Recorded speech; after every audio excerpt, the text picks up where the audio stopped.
Well, that's an appeal too. Yeah. You know, we call him the Holy Father. Holy Father, please forgive me. Holy Father. You'll hear that title used quite often.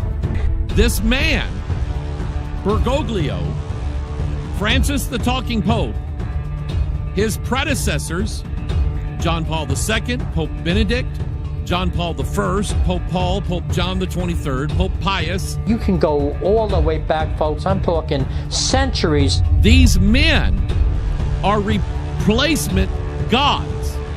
And these men have taken upon themselves the title of Holy Father. He wears the titles of God. He wears the title Holy Father, head of the church. He never died for the church, but he stole that title from Christ. Jesus said, "And call no man your father upon the earth, for one is your Father which is in heaven." Yet the popes took to themselves the name Holy Father, along with all claims of authority that might be assumed by such a title. Pope Innocent III, who fathered the Inquisition, said, "The Pope holdeth place on earth not simply of a man, but of the true God." Meanwhile, Pope Nicholas said of himself, "I am in all and above all, so that God himself and I, the Vicar of God, hath both one consistory, and I am able to do almost all that God can do.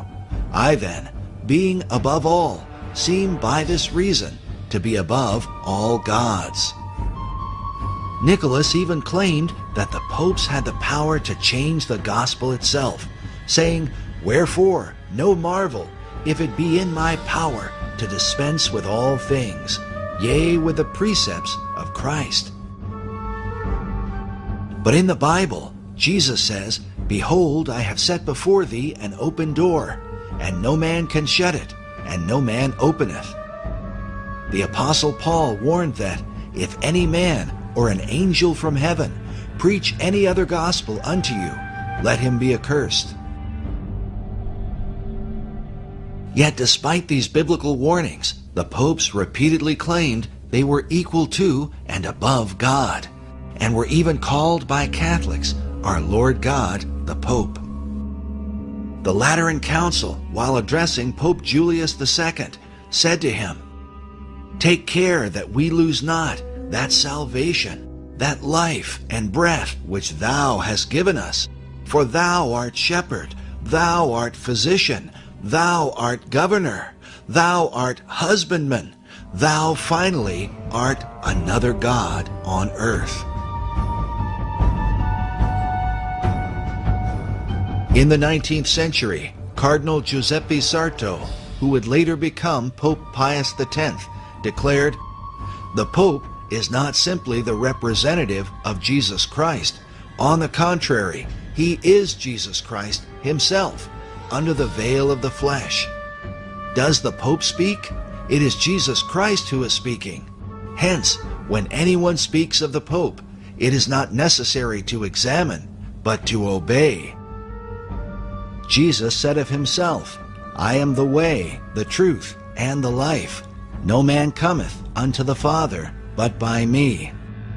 Yet Pope Pius IX blasphemously declared, "I alone am the successor of the apostles, the vicar of Jesus Christ. I am the way, the truth, and the life." The popes have not only made claims to be God, but have insisted that salvation itself depends directly upon obedience to them. Pope Boniface VIII said, "We declare, say, define, and pronounce that it is absolutely necessary for the salvation of every human creature to be subject to the Roman Pontiff."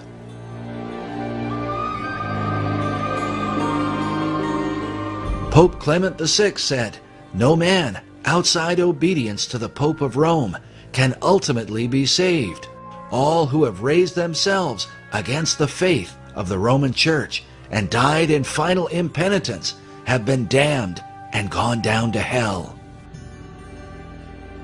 Even in modern times, Pope John the 23rd in 1958 declared, "Into this fold of Jesus Christ no man may enter, unless he be led by the sovereign pontiff, and only if they be united to him can men be saved. In 1984, Pope John Paul II was quoted as saying, "Don't go to God for forgiveness of sins, come to me." The quote was based on a Los Angeles Times article which reported, rebutting a belief widely shared by Protestants and a growing number of Roman Catholics, Pope John Paul II dismissed the widespread idea that one can obtain forgiveness directly from God. Furthermore, according to traditional Catholicism, obedience to the papacy is said to be required, no matter how dreadful the Pope might be.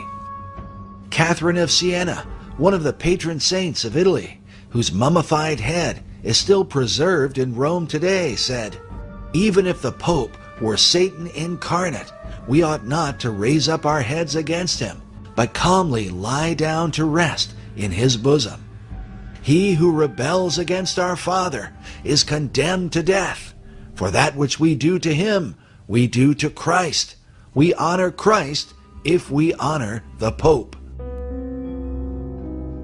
Such demands for blind obedience were confirmed by the popes themselves, but confronted by the reformers.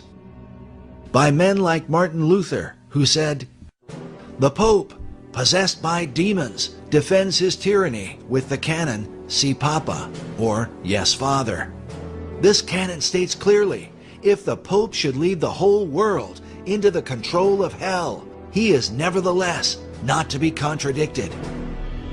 It's a terrible thing that on account of the authority of this man, we must lose our souls, which Christ redeemed with his precious blood."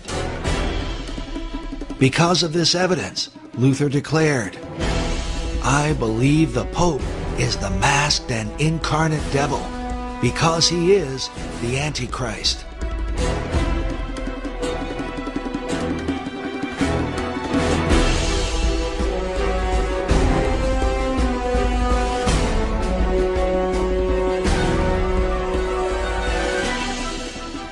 It is important to understand that this belief was not just confined to Luther, but was held by all the reformers from John Wycliffe in the 14th century to Charles Spurgeon in the late 19th century.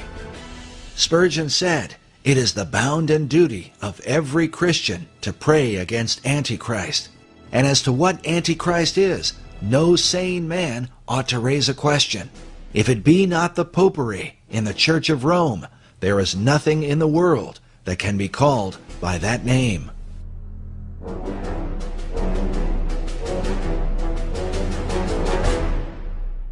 The Westminster Confession of Faith, along with the Savoy Confession, the Old Baptist Confession, and the Methodist views of John Wesley, all included the declaration that the Pope is that Antichrist, that man of sin and son of perdition, that exalteth himself in the church. This was also the belief of the men who translated the King James Bible. In their opening dedication, they commended the king for writing in defense of the truth, which hath given such a blow unto that man of sin as will not be healed. The view of the Antichrist, not as a single man, but of many men in a single office, was based in part on the teaching of John Wycliffe. In the Gospel of Matthew, the disciples asked Jesus, "What shall be the sign of thy coming and of the end of the world?" Jesus said to them, "Take heed that no man deceive you, for many shall come in my name, saying, I am Christ, and shall deceive many." Wycliffe believed that the many who say, "I am Christ," are in fact the popes. The Pope's title, Vicarius Christi, literally means another Christ. Wycliffe concluded that Antichrist is thus a monstrous composite. In further explaining the Pope's title, author Dave Hunt writes, "The Latin equivalent of the Greek anti is vicarius, from which comes vicar. Thus, vicar of Christ literally means Antichrist. But the view of the papacy as Antichrist is not widely held by Protestants today. Still, there are those who continue to uphold the Reformers' original beliefs. Permit me to say how much I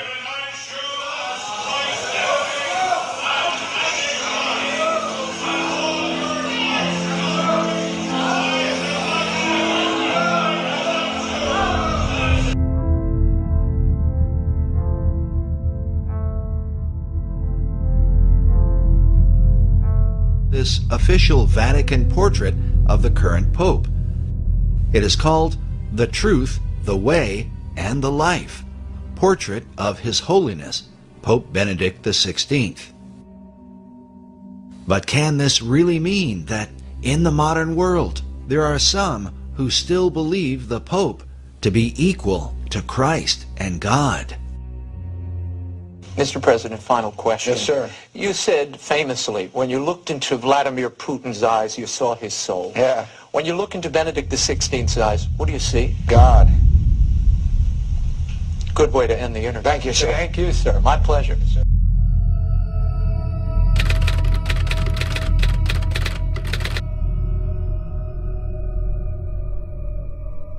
We want to show you some extraordinary pictures which came to us from the Vatican on what was, of course, an extraordinary day.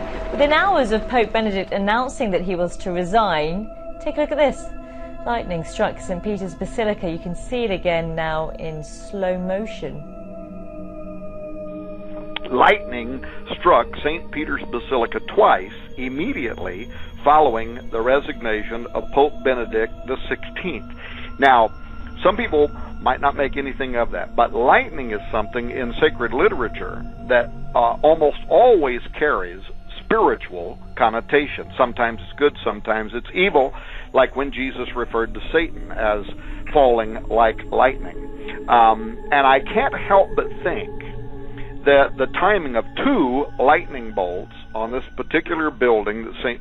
Peter's Basilica, at the Vatican, at the exact time following Benedict's resignation, I felt that it was mathematically improbable of chance. First, because two bolts, I don't, again, what do you make of coincidence and numerology? But we know that in sacred text and in Scripture, these kind of things would be interpreted as signs and omens. At the start of Lent last year, Jorge Mario Bergoglio was just a face in the crowd. Today, Pope Francis is the most talked about person on the World Wide Web. With days until the Holy Father makes his first ever visit to the U.S., his popularity has taken off. We were able to walk right up to the stage yesterday, which is literally set at this point. You saw that there are thousands of seats already lined up as well. As you can imagine, hundreds of thousands of people turned out to see and hear Pope Francis today. It was a mammoth effort. Philadelphia transformed into an outdoor cathedral. It's like being at the Super Bowl. His style was different almost immediately to the thousands before him as he bowed and said, "Pray for me." And suddenly there was a connection with people. That set the tone for this papacy. More people can actually relate to him. Absolutely. And bring more people into the church. More of a user-friendly pope. Yes. That's what we need right now. We've needed for a while a renewed image, a renewed face of the church, and Pope Francis is giving it to us. The one man who is winning in every poll you look at, the Pope. His Twitter account, @Pontifex, ranks in the top 5 most searched words on the internet. Take a look. Look who's got his very own rookie baseball card, Pope Francis. Pope is even showing up on pizza boxes. Every trip he takes, Pope Francis has been met by adoring masses of the faithful. This week, he's been called a Catholic rock star. He's kind of a rock star, Times Person of the Year, the cover of Rolling Stone. Now there's even a Francis fanzine. He's captured the imagination not just of the world's 1.2 billion Catholics, but the world itself. I get it on the streets. I mean, everybody from the bartender to the cab driver telling me, Cardinal Dolan, we love this guy. He's been called the People's Pope.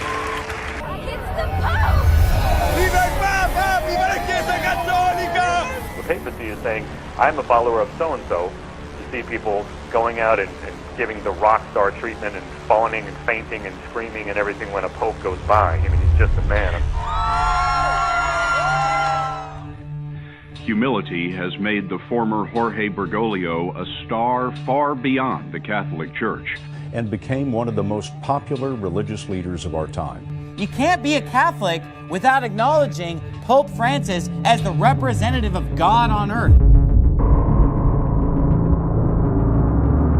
Chi ritiene di poter avere un rapporto personale, diretto, immediato con Gesù Cristo, al di fuori della comunione e della meditazione della Chiesa. Sono tentazioni pericolose, sono tentazioni dannose, sono, come diceva il grande Paolo VI, dicotomie assurde. Pope Francis has worked tirelessly toward a new world religion in which all denominations are brought together as one. If you look at Francis's outreach over the past 3 years, and specifically in 2016, you'll find somebody who has openly condemned evangelical Christianity and the belief that you must have a personal relationship with Jesus. He has openly warned that this belief is dangerous. He has also equated the spread of the gospel under evangelical Christianity to jihadism. In the meantime, he has done quite a bit of outreach to every other religion in the entire world. Why is this happening? The extent of Francis's outreach to other denominations in 2016 alone has been mind-boggling. In February, Francis held an emergency meeting with Patriarch Kirill of Russia for the first time since the 1054 Schism. Kirill then went directly to Antarctica, where he performed a bizarre religious ceremony consecrating the land and water surrounding the continent. Francis has also done outreach to Patriarch Bartholomew of Turkey, in which both leaders voiced support for the migrant crisis and called for more migrants to enter Europe. In May, Francis met with Al-Azhar of Egypt, who is the head of Sunni Islam. In January, Francis became the third pontiff ever to visit Rome's major synagogue. He has also hosted Jewish religious and political leaders at the Vatican. In June, Francis outreached to the Armenians. In July, Pope Francis visited Poland and told all of the young people in the audience to, quote, believe in a new humanity. ¿Cuál, María? Una maestra de vida espiritual. O então, una santinha a quem se recorre para obter favores abaixo. The Pope sat before the image of the Virgin and recited the prayer that is most notably known in Fatima, the Rosary.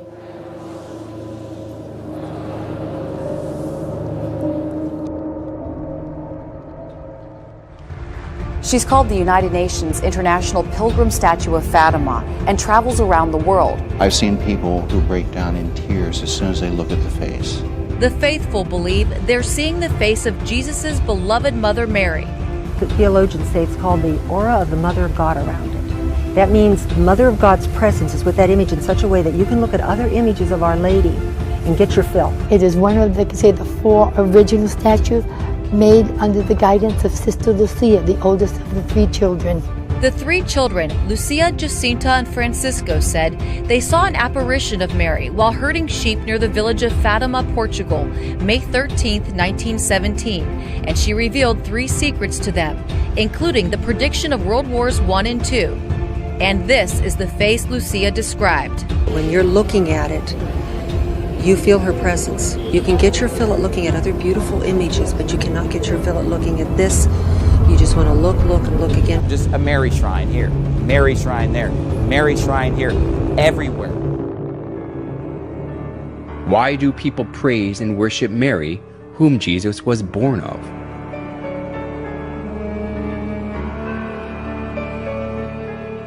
A famous Catholic bishop and writer, Alphonsus Liguori, explained in his writings that it is far effective to pray to Mary than to Christ. In the Franciscan Chronicles, it is related that Brother Leo once saw a red ladder, on the summit of which was Jesus Christ, and a white one on top of which was his most holy mother. And he saw some who tried to ascend the red ladder, and they mounted a few steps and fell. They tried again and again fell. They were then advised to go and try the white ladder, and by that one they easily ascended. For our Blessed Lady stretched out her hand and helped them, so they got safely to heaven. The story, which was made by the exuberant imagination, sounded plausible.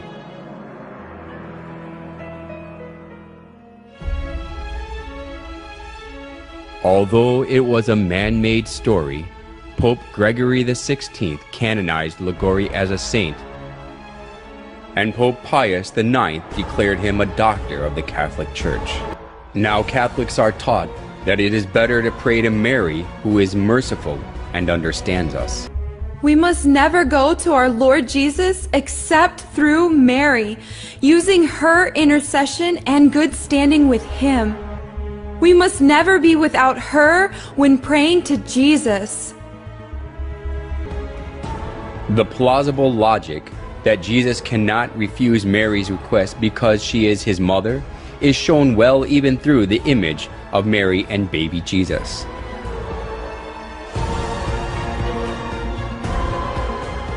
In most cases, Jesus is nested in Mary's arms as a baby.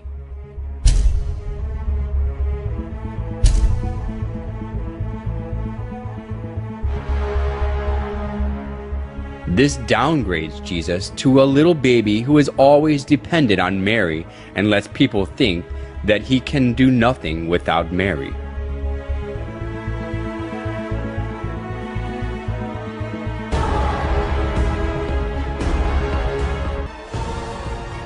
They call Mary the Mother of God, which implies that she is above God.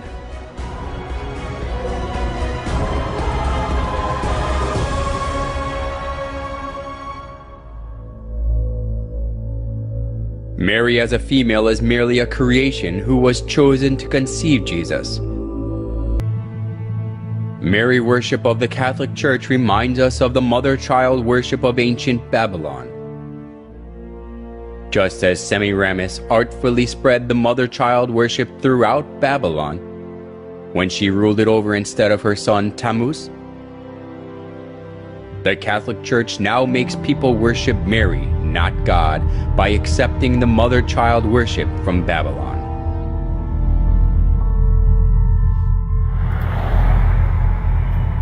Hail Mary, full of grace, the Lord is with thee. Blessed art thou amongst women, and blessed is... There is no trace of suffering or even joy in this Mary's face.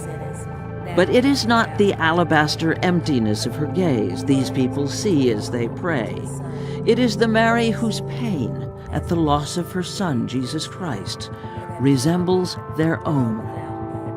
Mary's role for us as Christians is humanizing. It's somebody that we can relate to. 20% of all Roman Catholic places of worship in the United States, nearly 4,000, are named for Mary. Shortly after the Council of Ephesus, which was in 431, when they declared her to be the Theotokos, the God-bearer, Mother of God. And then everything changes, and she starts to appear enthroned with a child on her lap, with angels and saints around her. That is when she becomes important. By the Middle Ages and Renaissance, paintings of Mary could be read for symbols of her holiness. Her outer mantle is blue, and underneath she usually, not always, has red robes. She wears a dark blue coat, and she stands on the half moon. She is the mother of all gods. So, the ancient religion of Babylon They all have one thing in common: the sacred feminine. The sacred feminine. The sacred feminine.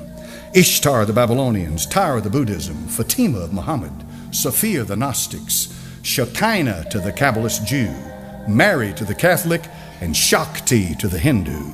These all have one thing in common: the sacred feminine. And the sacred feminine is going to take you back to the source of light, because the light that resides in that place that Plato talked about, you need a path to get back to that light. Listen, this is important. She is the one to take you to that light. Now I'm going to give you a guess. Tell me this morning, who do you think that light is? You remember what this subject's all about? Lucifer. He's the light bearer. There's a wind blowing through this church today. And that wind comes from Lucifer. Yes, it is. That has brought him into the house, and he's now in power.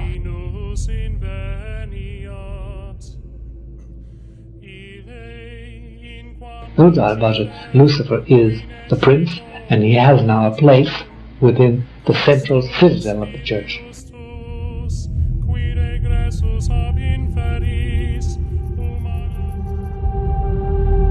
A lot of priests like to perform themselves the satanic masses around Rome, and they perform them in the area where usually the Pope goes on holiday, near Castel Gandolfo, in the area where you have also Lake Nemi, in those forests around there. They perform these black masses, and there is a Catholic priest who act as a satanic priest, because the moment in which they act as satanic priest is the moment in which they can really liberate themselves of other perversions. They can do drugs, they can go with women, with men, with everything, and they can do all kinds of things. So the sex cults are very powerful. Like, for example, CNN is showing that at the termini station there is a lot of prostitution from minors, from young kids. Well, there was a scandal here in Italy at a certain point in 2013, I think it was June 2013, it went on the news for 2 days, then it was erased. They go into this My Bar and in these places around the Termini station to pick up these young kids. And then they used to have these ambulances, these fake ambulances parked in front of Termini station, and they used to pick up these young Romanian kids, 14-year-old kids, and bring them directly into the Vatican. As an exorcist, when you do exorcisms, minor and major, the demons constantly taunt you with the condition of the church. They say, well, we're in St. Peter's. We can talk to whom we like. We have representatives sitting beside your Pope every day. What are you talking about? We are legit. I'm quoting demons now. This is what is said to you. How dare you? And our prince has been enthroned, installed. And you're still against us? What are you trying to persecute us for? And so we have to understand that there is a Luciferian faction, a very strong Luciferian faction within the Holy See, not exclusive to the Holy See. This is a dark brotherhood that exists. These are the mystery adepts that have existed. They're following a lineage that goes back hundreds of years. Actually, that goes back to the Tower of Babel. Once upon a time, a long time ago, there lived a man named Nimrod. Nimrod was the great-grandson of Noah. He was the most popular man on the earth at the time. Matter of fact, he was the king of the then known world. He was responsible for building the cities of Babel and the Tower of Babel and the city of Nineveh, amongst others. Well, all that being aside, Nimrod no doubt had tremendous influence among the people that he was with. And what happened was he had this uncanny reputation of strength. He created great armies. And he was the ruler of the then known world right after the flood. He was full of idolatry and covetousness, drunkenness, and rebelliousness towards God. And he had a phenomenal ability to deceive. Matter of fact, I suppose he was much like, I guess, an early politician 4,000 years ago. But Nimrod married a woman named Semiramis. Now Semiramis and Nimrod became basically king and queen of the then known world. Well, at some point, Nimrod dies, and he became deified. He was the very first person that was ever deified on planet Earth, and they made him the sun god, which ended up being Baal. The word Baal in your scriptures can be traced back to Nimrod. So it's an interesting reality of history. When you see Baal and Ashtaroth, you're ended up coming all the way back to this story of Nimrod and Semiramis. And so Baal is now ruling the universe as the sun god, and somehow luck has it through the Babylonian legend that Semiramis gets pregnant by the rays of the sun of her deceased husband Nimrod. And she gives birth to a young baby boy named Tammuz. Semiramis, Nimrod's wife, insisted that Nimrod became the sun god. She cut Nimrod's dead body into pieces and sent them to each tribe of Babylon. People regarded the place where a part of Nimrod was buried as sacred.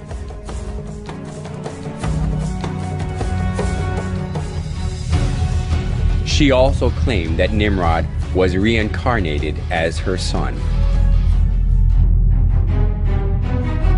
As Semiramis ruled over Babylon in place of her young son Tammuz, she maneuvered people into worshiping her. Monuments of Semiramis carrying her child Tammuz in her arms were set up all over Babylon, along with various images symbolizing the sun god. The sun worship and the mother-child worship, which was a scheme devised by Semiramis, put down roots as a religion of Babylon.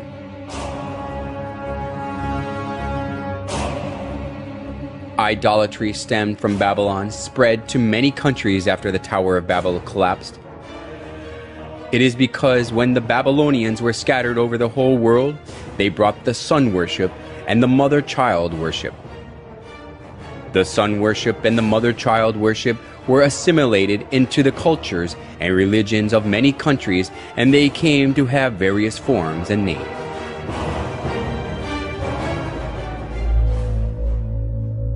Nimrod, the sun god, was known as Mithra in Persia, Sol in Rome, Ra or Horus in Egypt, and Apollo in Greece.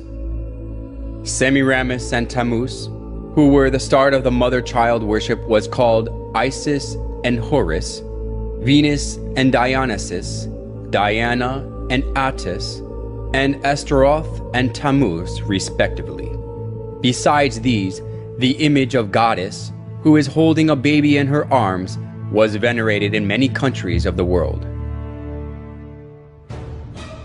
If so, was the mother-child worship the creature of an age, which was especially welcomed only in Babylon?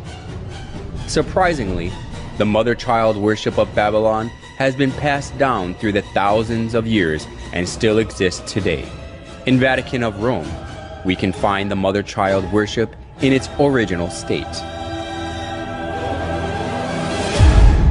Now, further down in the story, as Tammuz grows and becomes a man, Tammuz actually marries his mother, and they have a very sexual relationship. And that baby Tammuz and his mother Semiramis is where you get the story of Cupid.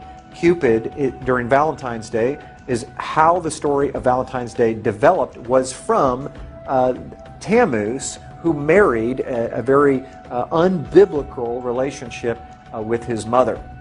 Okay, back to the story of Tammuz. So Tammuz, for 40 years, was a tremendous hunter, and he took the place of his father, ruling the world, and had tremendous power. But more than anything, he was a credible hunter. But unfortunately, his gift and his skill of hunting caught up with him one day, because he was killed during his 40th year by a wild boar. Every spring, the first Sunday after the vernal equinox, the spring equinox, they have what was called Ishtar's Sunday. And they would have a sunrise service. At the sunrise service, the priest of Ishtar would impregnate young virgins on the altar And during that same service, they would take the babies that were now 3-month-old from the previous year, and they would sacrifice those children on the altar to Ishtar, and then they would take the eggs of Ishtar, and they would dip those eggs in the blood of those young infants. And that is where we get sunrise services, and that is potentially where we get the dyeing of Easter eggs. It is also interesting to note that worldwide universal color of Easter eggs is red. Even the White House, the official color of the White House Easter egg is ruby red. Now, back to Tammuz. Tammuz gets killed by a wild boar. So every year, in commemoration of celebrating the death and the deification of Tammuz, which became the son of God, the son of his father, they would set aside 40 days prior to Easter, and they would fast and they would pray, and they would have a giant feast on Easter Sunday where they would celebrate the death and the resurrection of Tammuz. And guess what they would have for dinner on that Sunday evening? You got it, Easter ham. They would kill a boar in commemoration to Tammuz, who was killed by a wild boar. And yes, the 40 days prior to Easter, where we call it Lent, or the Catholics call it Lent, that 40 days did not come from, my friends, the 40 days of Jesus in the wilderness. That 40 days was already in place for thousands of years before Jesus even showed up. It comes from the 40 days of fasting and praying for Tammuz before they celebrated Easter. I'm going to give you some of the names and what they're most commonly remembered for in these different cultures, and some of you will recognize them immediately. First of all, in Egypt, they were known as Isis and Osiris. In Phoenicia, they were recognized as Asheroth and Baal, the very same Asheroth and Baal that you see in the scriptures.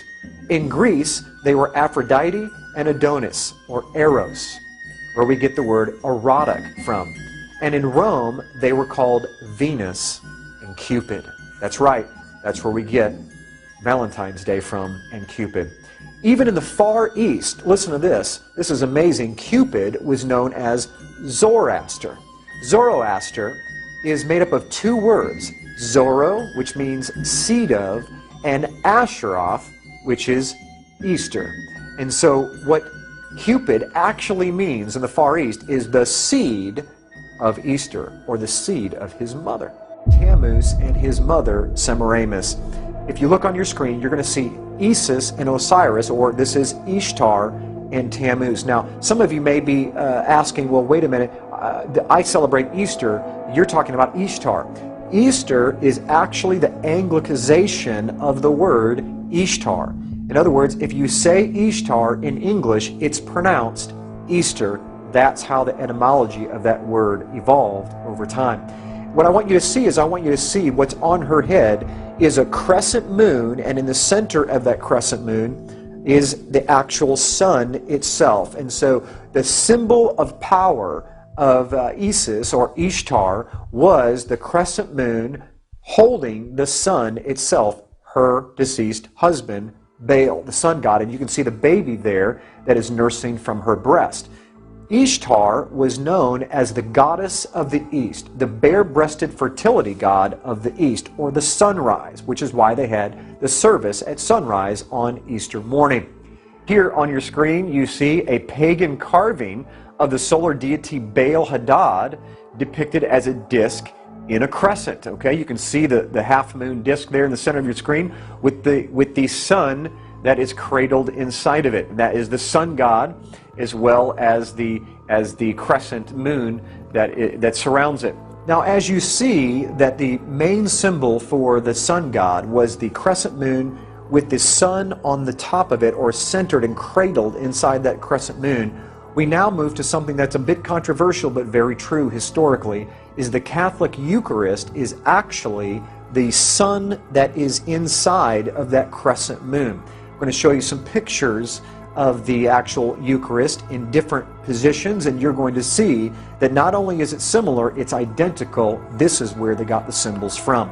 You can see here, this is a particular object that holds the Eucharist, And I found this online, and this is what the quote said. I left off the particular church for obvious reasons, but this was their advertisement for a particular Friday. It says, Eucharistic adoration is held on the first Friday of every month for the purpose of honoring and praying to the Blessed Sacrament. Now, I don't know about you, but my Bible says to pray to the Father, our Father.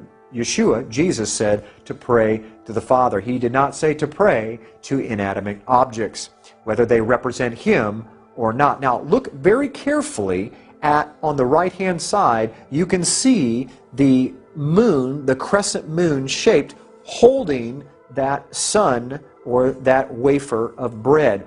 Here's a close-up of it right here. The crescent moon cradle with the sun-shaped monstrance of the Roman Catholic Church. And now you'll see that it's actually the rays of the sun go all the way around this. They didn't hide it at all. Why did they not hide it? Because this is thousands of years old. This comes right out of paganism and sun god worship, where it was the symbol of Baal and his wife Ishtar. And right here you can see the pine cone staff is another symbol found in paganism that's connected with the sun god coming out of Egypt, Osiris. It's kind of in the form of a pitchfork, you can see, where the pine cone is in the center. Now, why did they choose a pine cone? Because a pine cone represents... Pine cone symbolism, another very popular piece of symbolism for people who consider themselves, quote, in the know. That they consider that they are spiritually aware and enlightened, they have the knowledge, they are awoken, they have wisdom, and they have transformed themselves spiritually. In many cases, it's the exact opposite. The pine cone symbolism comes after the pineal gland, which is at the center of the head. It's right here, circled in red. It's considered in the midbrain or the limbic system of the brain. It regulates, this gland regulates a lot of different functions within the individual related to perception, emotion, etc. And the gland looks like a little pine cone. It has a lot of blood flow that goes through it, and it's very much attacked as something that they seem not to want to develop or function properly. So a lot of the food, things in water are very much attacked to target this part of the central nervous system. The pine cone literally looks like a little pineal gland. Okay, the pineal gland looks like a little pine cone, I should say. This is called the Court of the Pine Cone, and it is at the Vatican. That's where that pine cone is at. It is surrounded by two peacocks. Peacocks are another big symbol in alchemy. They represent alchemical transformation. Again, the pine cone represents awakening, resurrection, or transmutation, spiritual transmutation. Now below it, there is a black empty sarcophagus right down there below on the left-hand side. As you go up these steps in the Court of the Pine Cone to the other side of it, from this image perspective, that's what you will see. And behind it, there is an empty sarcophagus. Now they're basically throwing this symbolism right in your face. You know, we are the resurrected ones. We are the ones who have come out of darkness and into light. We have the knowledge. We understand how the awakening process works. We understand how this activity of the brain that people don't even understand and whose functions are essentially shut down due to the horrible nutrition and all kinds of pollutants in their food and water. We know how that works, you know, and we have done that transformation to ourselves, but that's not for you. You know, we're going to sequester that and keep it to ourselves and keep it here. And they never mention this. You'll never hear about this by the Vatican. But just go on Google Images and, you know, you'll see tons of images of the type Court of the Pine Cone. You have a lot of tourist images that just take pictures of it. Of course, here you see the Pope in his astrotheological regalia here. The fish head miters that they wear are the representative of the fish head miters that were worn by the Sumerian priests and the priests of Babylon. The Abgal. Yes. That's right. They served in the temple of a goddess named Nanshi. Yes, and it specifically references who we know as Dagon. Yes. And he was known as Oannes to the Greeks. Yeah. And this was, according to myth, an individual, a hybrid person, a half fish, half man thing that came out of the sea and began to instruct mankind in the lost knowledge. But at the base of it is the pine cone right there in his hand. I circle it right there. In symbolic iconography throughout the ancient world, the pine cone is revered. It's always a symbol of the transformation of a god. Often the god is giving that spiritual essence or knowledge to humanity. Here you see it in the Akkadian tradition of one of their gods, a clearly non-human looking entity. Here it is in the Babylonian tradition. Because this staff goes all the way back to ancient sun god worship, where it represented power and authority of the gods, you see. And this is a close-up of that staff right here, where the pine cone is embedded right in the staff itself. Let's move on to another symbol. This is the symbol of the trident. The trident is the devil's pitchfork. It really is a symbol of Satan, of the horns of Satan. It's an ancient satanic and pagan hand gesture called the trident. We find this in archaeology all over the place. Whenever you get into any kind of society of sun god worship, you find the trident everywhere. You see it in ancient Babylon. It was placed in the hands of all the pagan sun gods. All the pagan gods and pharaohs had some sort of trident, a staff, that they would be connected to power and authority of the gods. The most famous one, of course, is Neptune's trident. We call it the devil's pitchfork, and that's where it comes from. It's just not a drawing that someone made up. This has history built into it of where these things come from. Now, if you move forward in time, or during the same time period, you're going to find another symbol that is even more important. As a matter of fact, you're going to see two symbols in this picture. This is a pagan statue of Jupiter that has been renamed St. Peter. You also see what is baby Jesus, supposed to be baby Jesus, is none other than baby Tammuz. And how do we know it's not Jesus? Because you see trident all over the place.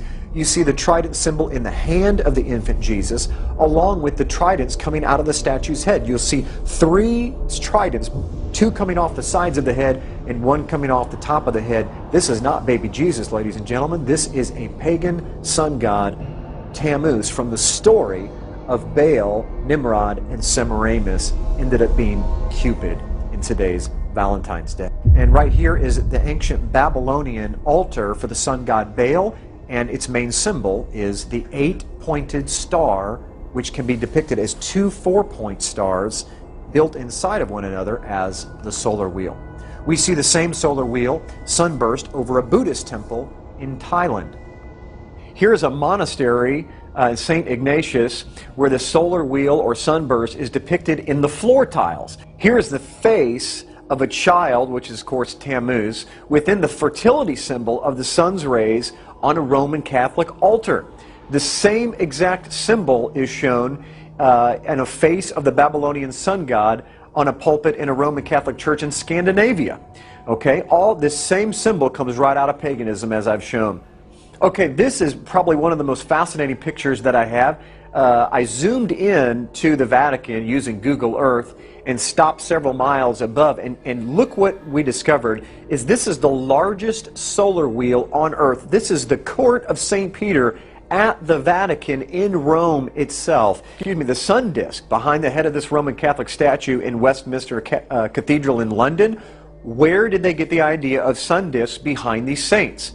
It's because this was what was found behind the head of Jupiter and all these sun gods was the actual monstrance of the Roman Catholic Church. That halo is not a halo, that is a sun disk, and they borrowed it from paganism. We see here behind Krishna another sun disk behind his head, and this is just to show that it doesn't just happen in Catholicism, that the sun disk predates Catholicism by hundreds, even thousands of years. It was borrowed. We see it in stained glass windows behind all of the Roman Catholic saints, even Mary. And if you look carefully, you see the Sacred Heart. That Sacred Heart, even though I don't have time to go into this, even the Sacred Heart comes right out of paganism. That exact same symbol with the sun disk behind the Sacred Heart has to do with Baal and Tammuz, the sun gods. And you can see it all over the Roman Catholic Church and even in other pagan religions across the world. And where do we find this 8-pointed star, this solar wheel, this sun disk today? None other than on top of our Christmas trees. Now, I know all of us have been taught that the star on top of the Christmas tree represents the Star of Bethlehem, that the kings came in to find baby Jesus.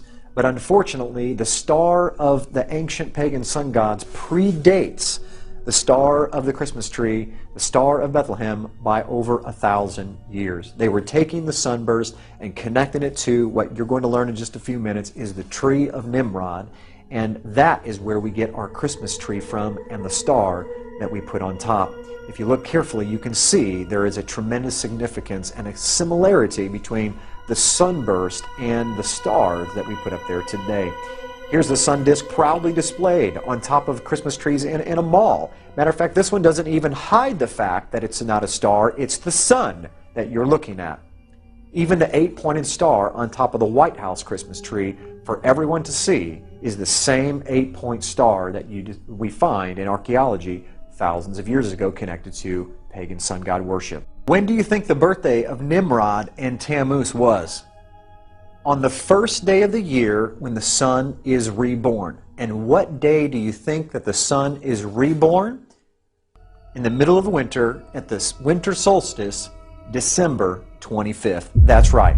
That's where we get December 25th on Christmas Day, where we say that Jesus was born. Why did we choose Jesus being born on December 25th? Where did that date come from? Very simple. Jesus was the Son of God.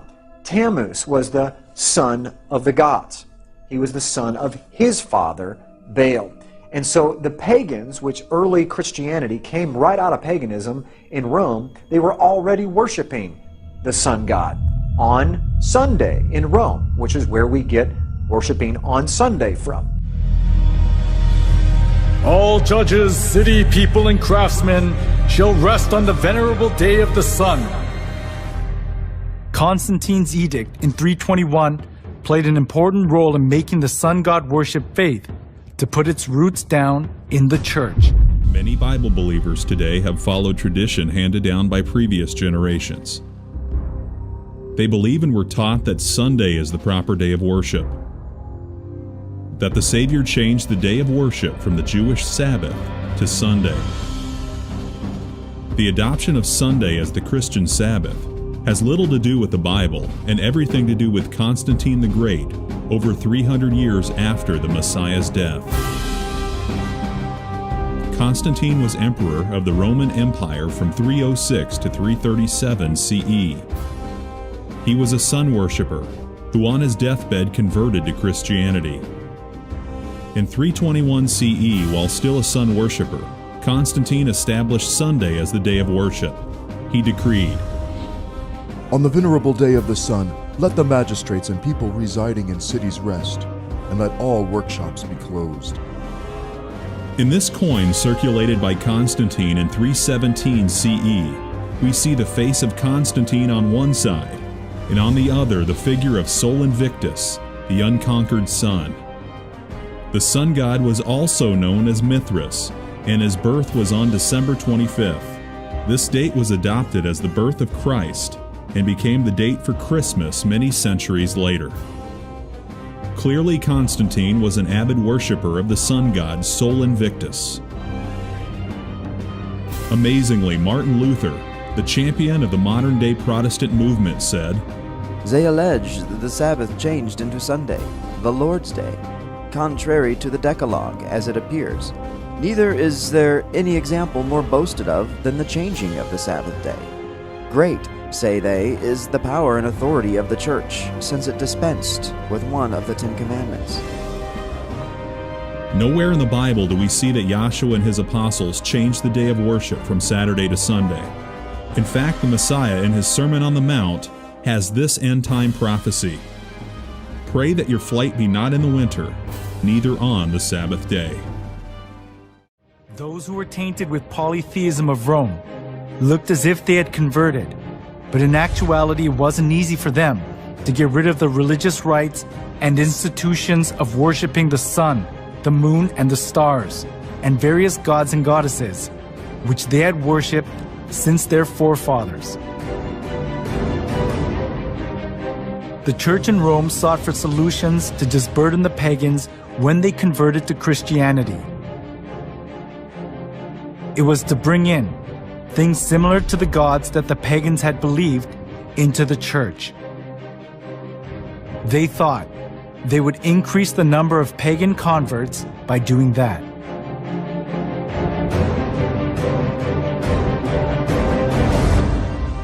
For the Christian bishops introduced, with but slight alterations into the Christian worship, those rites and institutions by which formerly the Greeks and Romans and others had manifested their piety and reverence towards their imaginary deities, supposing that the people would more readily embrace Christianity if they perceived the rites handed down to them from their fathers still existing unchanged among the Christians. To attract more pagans, the church in Rome tried to Christianize various kinds of pagan gods to suit the Bible. One of the most representative things among them was accepting pagan customs of the sun god worship tradition. The church in Rome identified Jesus with the sun god.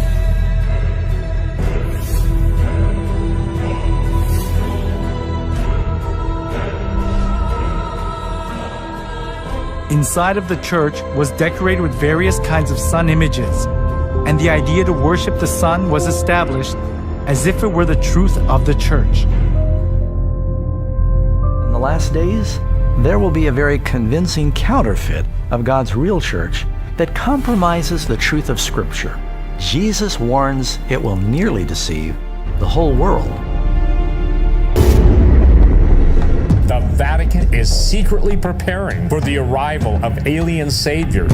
They seem to be intentionally creating dogma that is going to position the Roman Catholic Church to be at the forefront of an official disclosure moment. The Vatican is involved in ufology in ways that they can't even imagine. So while we're standing here in the headquarters of the Jesuits, tell us about Mount Graham.